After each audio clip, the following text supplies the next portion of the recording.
DG Shafiqur Rahman, এখন নাকি তিনি আবার অন্য এক দেশের রাষ্ট্রদূত হয়ে গেছেন। কিভাবে হলেন আপনাদের কাছে আমার প্রশ্ন।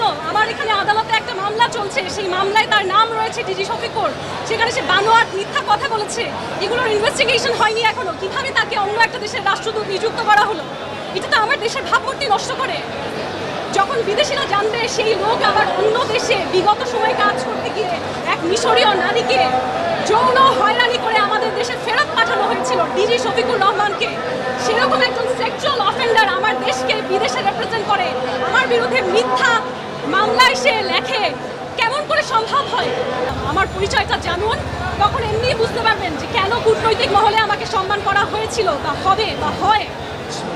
আমার যে বিয়ের আংটি সেটাও আমি তাকে ফেরত দিয়েছি, এবং আমি যে জিনিসগুলো রেখেছি সমমূল্যে টাকা আমি তাকে ফেরত দিয়েছি। সেই সাবেক রাষ্ট্রদূত তিনি নাকি মহা বড়লোক, কিন্তু আমার সেই সামান্য টাকাও তিনি সাদরে গ্রহণ করেছেন। এবং হাস্যকর বিষয় হচ্ছে তাদের কোটি কোটি টাকার কাজে সাইনিং হতে পারে, কিন্তু তিনি নিজে খুব বড় লোক, এটা আপনারা কিভাবে বলেন?